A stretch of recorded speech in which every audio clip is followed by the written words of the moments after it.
Di BPJS tuh kalau kita periksa baik-baik itu cuma dihargai kadang cuma 5.000, 10.000. Bagaimana terus kita ya kan sebagai dokter, kamu cuma dihargai segitu, kamu mau memberikan pelayanan sebesar apa? Ini topik sudah mulai dibicarakan di Indonesia juga tentang LGBTQ+. Kita tahu teori, kita tahu semua itu, tapi ketika kita benar-benar deal hubungan dengan yang seperti ini bagaimana? Atau bahkan kita sendiri yang ternyata memiliki hasrat tersebut. Nah, bersyukur kita punya yang namanya Injil, kabar baik, itu tidak tertutup bagi orang yang seperti ini.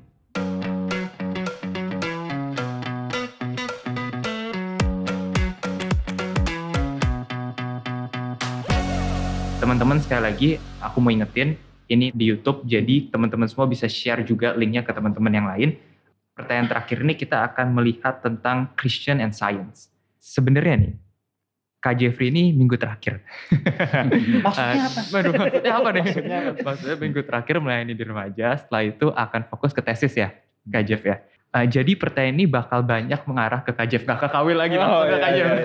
Hadiah khusus buat Kak Jeff. Udah bosen juga kali sama saya. Aku mau kasih tahu nih, sebenarnya Kak Jeff ini backgroundnya adalah seorang dokter. Kebetulan nih Kak, ada juga pertanyaan yang berarah ke situ. Jadi aku tanya ini dulu ya Kak, agak keluar dikit dari topiknya. Tapi pertanyaan begini, bagaimana seorang calon dokter atau dokter mengimplementasikan Christianity, God in their life? Dulu saya sebelum lulus kuliah juga memikirkan hal ini juga gitu ya. Jadi bagaimana ya dokter di tengah sistem yang berusaha mengunci gitu ya. Para dokter bisa tetap memancarkan terang gitu ya sebagai anak Tuhan gitu ya. Itu bukan pertanyaan yang mudah dijawab gitu ya. Apalagi di era COVID seperti ini, dokter banyak yang main aman kan, banyak yang nggak praktek, banyak yang berusaha melarikan diri gitu ya. Tapi di sisi lain bagaimana gitu ya, kita melihat kebutuhan orang itu di dalam terang Tuhan gitu ya. Jadi kalau saya mau katakan medis yang holistik itu berasal dari satu hati yang compassion gitu ya.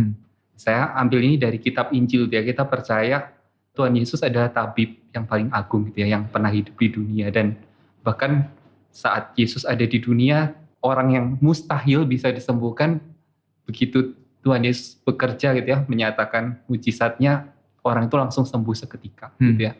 Jadi saya melihat ada kata-kata tergeraklah ya Tuhan Yesus melihat dengan belas kasihan, melihat mereka, mengajar, bahkan juga memberikan kesembuhan gitu ya. Jadi dalam perjalanan saya gitu ya, saya juga sempat melayani 5 tahun, sempat juga di satu rumah sakit misi gitu ya, dan saya melihat dari dekat orang-orang yang memang punya hati gitu ya, dokter-dokter yang setelah belajar lebih lanjut, dia terjun di ladang misi, lalu dia berusaha mengerjakan itu dengan prinsip belas kasihan Tuhan gitu ya. Jadi memang sangat beda gitu ya, kalau saya bekerja di rumah sakit yang mana dokter-dokternya bukan yang benar-benar punya pengenalan akan Tuhan gitu ya, pasti ujung-ujungnya untuk profit kan rumah sakit, dan itu memang benar-benar gak mudah gitu ya, apalagi kalau di era BPJS gitu ya. Satu pasien gitu ya, misalkan kita bisa bilang di BPJS tuh kalau kita periksa baik-baik itu cuma dihargai kadang cuma 5.000, 10.000. Bayangin ya, dibanding pasien yang reguler mungkin bisa ratusan ribu gitu ya. Jadi bagaimana terus kita ya kan sebagai dokter, kamu cuma dihargai segitu, kamu mau memberikan pelayanan sebesar apa gitu ya. Jadi kan itu sistem yang kadang-kala susah gitu ya, kita bisa menempatkan diri gitu ya. Tapi kalau kita didorong gitu ya oleh belas kasihan Tuhan, saya lihat ada potensi yang indah gitu ya, Tuhan kasih ke para dokter Kristen ya, saya mau katakan, karena sambil dia bisa mengkonseling, menanyakan kesehatan orang itu, bahkan saya seringkali juga mendapati di belakang itu banyak persoalan rohani gitu ya, yang mendasari penyakit dia. Banyak orang yang sakit mah, ternyata dia orang yang depresi. Dan depresi banyak sekali gitu ya. Dan saya coba gitu ya, selami gitu ya, saya coba doakan dia gitu ya. Dan anehnya bahkan tanpa obat bisa sembuh gitu ya. Jadi saya mau katakan gak ada satu protap tertentu gitu ya. Bagaimana kita jadi dokter Kristen yang harus berbeda gitu ya, yang kita jalankan aja gitu ya. Kita tahu gitu ya, kita digerakkan belas kasihan Tuhan, kita melayani gitu ya sesuai kemampuan yang kita bisa, dan kita harus jujur gitu ya. Banyak dokter-dokter yang ketika dia nggak tahu gitu ya, tapi karena malu akhirnya dia bikin diagnosa gitu ya. Saya rasa itu bukan hal yang tepat gitu ya. Kita masih banyak pilihan gitu. mungkin kita bisa merujuk. Dan kita juga di dalam pelayanan jangan sekali-kali membebani pasien. Saya lihat banyak pasien yang karena mempunyai insurance, akhirnya dokter banyak melakukan pemeriksaan yang sebenarnya tidak diperlukan, tapi akhirnya kan di cover insurance, akhirnya ya double benefit bikinnya, dapat profit juga dokternya, pasien juga di cover seluruhnya sama insurance. Tapi saya rasa pengobatan defensif ya, kita tahu semacam itu tidak bisa dibenarkan gitu ya, karena pasien tidak perlu itu gitu ya. Jadi secara singkat saya mau katakan tanggung jawab saya ya, ketika saya menjadi seorang dokter, saya berusaha gitu ya dengan sekuat tenaga saya mengobati orang ini sehingga di dalam Tuhan dia bisa benar-benar berkapasitas lagi, dia bisa berfungsi lagi gitu ya. Tapi kesembuhan sejati tidak pernah bisa ditawarkan oleh kita gitu ya. Kita tahu orang sudah sakit disembuhkan nanti dia akan sakit lagi gitu ya. Jadi endless gitu ya, nggak ada. Tapi ya kita bisa katakan ya penyembuh yang sejati ya adalah Tuhan gitu. Kita akan mengalami kesembuhan yang paling sempurna ya saat di langit dan bumi yang baru nanti gitu ya, di surga nanti di dalam kekekalan. Gitu. Jadi itu satu refleksi saya gitu ya. Jadi kalau buat yang bertanya ini mungkin dia calon dokter ya, kamu hidupi gitu ya prinsip-prinsip yang kamu belajar dari Alkitab walaupun mungkin itu berbeda dari kebanyakan teman-temanmu gitu ya. Tapi di dalamnya kamu melihat bahwa Tuhan menyertai gitu ya. Apa yang kamu kerjakan di dalam dunia medis yang juga bobrok gitu ya, penuh dengan dosa. Oke. Thank you Kak, thank you banget teman-teman semua. Itu jawaban dari seorang dokter yang sudah melayani 5 tahun dan bergumul juga. Itu menurut saya hopefully bisa jadi pegangan buat orang yang menanyakan ini gitu dan dokter-dokter yang lain juga. Kita akan masuk ke bagian terakhir ini, masih di dalam topik Christian and Science. Ini topik yang bisa dibilang sudah mulai masuk, sudah mulai dibicarakan di Indonesia juga. Sebelumnya belum terlalu gitu, dan sekarang sudah mulai, yaitu adalah tentang LGBTQ+. Tadinya LGBT namanya, sekarang udah makin berkembang LGBTQ+. Bahkan plus itu artinya yang bisa bilang yang dan lain-lain gitu, karena sangat banyak. Saya mau langsung menanyakan ini ke Kak Jeffrey. Bagaimana seorang Kristen melihat atau memandang LGBTQ seperti apa? Apakah ini pengaruh genetik, atau dosa, atau apa, dan mungkin juga seberapa jauh sih LGBT ini udah ada kalau dilihat gitu, apakah mulai dari zaman tertentu kah, atau bahkan di Alkitab ada atau sebelumnya, dan apakah berkembang gitu dan lain-lain, gimana Kak? Dosa Sodom dan Gomora ya di bagian situ cukup jelas gitu ya. Saya lebih menekankan dari LGBT ini yang gay. Mereka mengatakan saya dilahirkan sejak awal gay gitu ya. Jadi saya nggak bisa berubah dong kayak begitu. Tapi sebenarnya ini belum terbukti gitu ya. Jadi kalau kita berusaha mencari gen G gitu ya, kedokteran makin ke belakang nih arahnya ke arah genetika gitu ya. Dalam istilah kita berusaha merekayasa genetika gitu ya. Tapi ada nggak ditemukan gen sehingga pada dasarnya bayi itu sudah punya kecenderungan dia menjadi G. Sampai sekarang nggak terbukti gitu ya. Sudah ada percobaan ke binatang, kemana, tapi tidak pernah ditemukan gitu ya, tidak pernah konklusif hasilnya. Saya malah melihat ya, kalau G itu sesuatu yang dipelajari sambil dinikmati.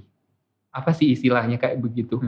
Banyak orang-orang yang menjadi G, pada awalnya mereka nggak tahu sama sekali apa itu G. Tapi mereka mungkin menikmati, maaf ya agak bahasanya yang menikmati hubungan yang sesama jenis itu. Mungkin dia awalnya nggak suka gitu ya, tapi lambat laun kok oke juga gitu ya, maksudnya nggak ada salahnya juga menikmati hal ini di samping relasi yang heteroseksual gitu ya. Apalagi kalau banyak hal-hal yang mendukung hal itu. Misalkan di rumah dia mempunyai orang tua yang juga seperti itu. Atau mempunyai teman gitu ya. Dan kalau saya mau katakan ini bukan hal yang jarang lagi gitu ya. Kebanyakan yang terjadi di lapangan yang saya lihat banyak yang secret gitu ya. Diam-diam. Tapi sebenarnya benih-benihnya itu udah ada. Mungkin secara teori sih kita tahu ya gitu ya, maksudnya di dalam Alkitab atau di Roma pasal 1, 1 Korintus pasal 6 dan sebagainya, bahwa itu adalah satu dosa, itu bukan desain awal Allah, tapi waktu kita dicipta image of God itu adalah laki-laki dan perempuan. Tetapi poin saya adalah ketika kita benar-benar ketemu, deal, dan bagaimana berhubungan dengan orang yang seperti ini, itu satu hal yang beda, jauh. Kita tahu teori, kita tahu semua itu, tapi ketika kita benar-benar deal hubungan dengan yang seperti ini, bagaimana bagaimana secara orang Kristen, bagaimana juga secara pastoral dan sebagainya. Dan jujur saya sampai sekarang belum punya pengalaman seperti itu. Jadi saya juga nggak berani sembarangan ngomong tentang akan hal ini. Cuma mungkin ini saya buka saja ya, mungkin ke Kak Ivan atau Kak Jeffrey yang punya pengalaman. Saya sih sebetulnya ada ya, beberapa gitu. Kak Ivan boleh nggak aku bacain dulu pertanyaannya karena Oke. mirip banget sama ini Oh, biar ada yang mirip ya? iya, Oke. biar sekalian kita tutup kalau bisa gitu ya karena juga Oke. waktu udah itu. Pertanyaannya adalah begini. Bagaimana cara kita merespon Hmm. terhadap LGBT ini baik teman kita yang ada atau bahkan kita sendiri yang ternyata memiliki hasrat tersebut?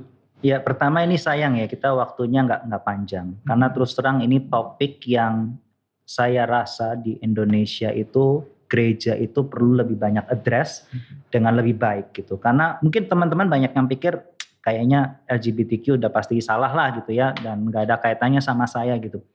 Tapi mungkin karena kita hidup dalam budaya Asia ya, di timur yang budayanya itu masih lebih shame and honor ya, dan harus conform menjadi sama seperti mayoritas. Di mana yang mayoritas adalah ya pria dengan wanita. Nah, ini menyebabkan dalam budaya Asia, apalagi di Indonesia, negara beragama, mayoritas orang-orang yang punya ketertarikan dengan sesama jenis, mereka akan menjadi kaum yang sangat minoritas, yang kadang ketika gereja mengadres pun, kita address dengan agak bercanda gitu mungkin ya, dan kita kemudian tertawa begitu. Nah, saya pikir, tapi memang kalau ada di antara kita yang bergumul seperti itu gitu ya, di tengah-tengah society, ya kita bagaimana addressnya gitu ketika kita bertemu dengan orang yang real. Karena kita bilang di Indonesia nggak banyak, mungkin bukan nggak banyak, tapi semuanya sembunyi gitu ya, karena malu gitu, karena malu. Sedangkan di Barat justru sekarang orang Kristen yang dituding-tuding, yang dibikin malu gitu. Oh, kamu nggak menerima LGBT, kamu homofobik gitu kan, kamu nggak open minded, kamu kolot. Nah, kalau di kita budayanya kebalikannya gitu. Kita masih melihat itu tuh sebagai yang minus, sehingga mungkin bukannya nggak ada, tapi sembunyi atau nggak mengakui atau malu gitu ya. Nah, jadi saya rasa memang perlu diadres gitu masalah ini. Tapi kita waktu nggak banyak, mungkin saya cuman bilang gini ya. Kalau kita punya teman yang ada kecenderungan suka sesama jenis. Saya pernah ada pengalaman ini. Sebelum teman gitu ya, kita biasanya tuh kalau ketemu orang yang maaf homo atau lesbi gitu ya, kita kayak apa sih gitu perasaannya. Saya pernah waktu dulu kuliah di luar negeri di apartemen, saya lagi asik-asik berenang gitu kan ya. Tiba-tiba ada 2 orang pria berotot, ya model fitness, mereka berenang dan ciuman di tengah kolam renang. Saya langsung kabur keluar gitu ya. Karena apa? Karena maaf ya, tentu kita ada rasa jijik gitu ya, mungkin ada jijik. Nah, demikian juga ketika saya tahu ada salah satu orang yang cukup dekat dengan saya begitu ya, ternyata dia ada kecenderungan suka sesama jenis gitu, maka saya secara otomatis tuh berasa aduh gitu ya, susah gitu loh, terbuka lagi, deket lagi sama dia ya, karena merasa sesama jenis gitu kan. Nah, tapi itu sesuatu yang salah sebetulnya, sesuatu yang salah, karena tanpa sadar kita seolah-olah melihat mereka itu sebagai apa ya, subhuman gitu mungkin, atau orang yang aneh atau apa begitu, dan berasa mereka itu punya dosa yang terlalu parah begitu misalnya ya. Tapi sebetulnya kan yang namanya dosa homoseksual, lesbian itu ya adalah dosa. Sama seperti ketika kita mencuri, berbohong, membunuh, itu pun dosa gitu ya. Tentu dosa ada tingkatan-tingkatannya, tetapi itu bukan berarti dia itu bukan manusia gitu. Kita semua adalah manusia berdosa. Gitu. Memang tidak membenarkan, tadi kalau balik ke pertanyaan tadi ya, tidak membenarkan orang bilang, oh saya lahir ada kecenderungan seperti ini, maka saya harus boleh. Loh kalau lahir kecenderungan jadi serial killer gimana? Gitu kan? Serem juga. Iya. Takut juga. Tapi maksudnya kan tentu kita bilang kamu tetap nggak boleh bunuh gitu kan ya. Benar. Sama ini kalau ada pun seandainya pun mereka bisa buktikan ada kecenderungan itu sejak lahir ya tetap kalau itu salah ya nggak boleh gitu loh. Nah, tapi poin saya adalah kalau kita ada teman, pertama kita harus sadar kita sama-sama manusia berdosa. Gitu. Kita perlu belas kasihan Tuhan. Ada satu orang dibesarkan dengan keterbatasan tertentu sehingga dia ada kelemahan dalam dosa tertentu. Ya setiap orang ada struggle-nya masing-masing. Gitu. Tapi intinya mereka adalah sama seperti kita orang berdosa yang struggle dengan dosa kita masing-masing. Gitu. Nah kemudian bagaimana sekarang kalau kita ini menjadi orang yang punya kecenderungan seperti itu, gitu kan ya. Gimana nih kalau saya dengan jujur pengen sekali jadi orang Kristen yang wajar, yang suka dengan lawan jenis, bukan sesama jenis, tapi kok kayaknya nggak bisa, gimana gitu. Nah bersyukur kita punya yang namanya Injil, kabar baik, itu tidak tertutup bagi orang yang seperti ini. Karena kita melihat kabar baik Yesus Kristus itu apa? Yaitu Allah menjadi manusia. Dia menjadi manusia, menjadi terbatas. Allah yang tidak terbatas menjadi terbatas. Dia Allah yang tidak bisa menderita jadi manusia yang bisa menderita. Dia menjadi Allah yang mengerti pergumulan kita. Dalam pengertian, dia tuh Tuhan loh.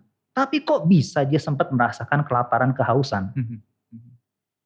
Dia itu Tuhan loh, tapi kok sempet ya dia dikerjain sama orang-orang yang kurang ajar, memfitnah dia, yang kayaknya sengaja, yang nyolot, yang pengen memancing emosi gitu ya. Kok bisa ya dia itu Allah, tapi kemudian menderita segala siksa, disalib, dia dicambuk, dan seterusnya. Maksudnya apa? Allah kita itu Allah yang juga sempet, yang ngerti lah pergumulan orang yang mengalami ini ya, antara apa yang seharusnya dengan yang dia alami, itu ada clash gitu. Ada pergumulan itu gitu. Dan dia datang bukan saja untuk mengatakan, oke, saya mengerti pergumulan kamu, tapi dia datang untuk memberikan pengharapan supaya kita bisa keluar dari dosa.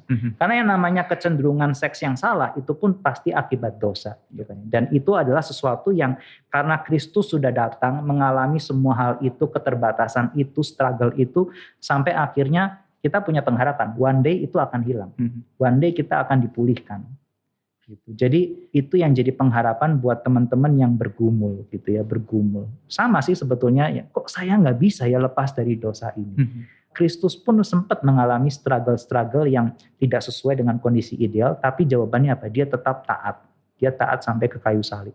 Gitu. Dan itu harusnya jadi kekuatan buat kita. Memang mungkin kalian tidak bisa langsung punya keinginan yang normal, tetapi belajar taat. Gitu ya. Belajar taat, jangan kejar keinginan yang berdosa. Ya. Kalau saya ingin membunuh bukan berarti saya harus membunuh kan. Kalau saya ingin berelasi dengan sesama jenis bukan harus saya melakukan hal itu. Ya. Karena apa? Karena Kristus pun sudah menjalaninya. Oke, gitu. Thank you banget kakak-kakak yang di sini sudah meluangkan waktunya.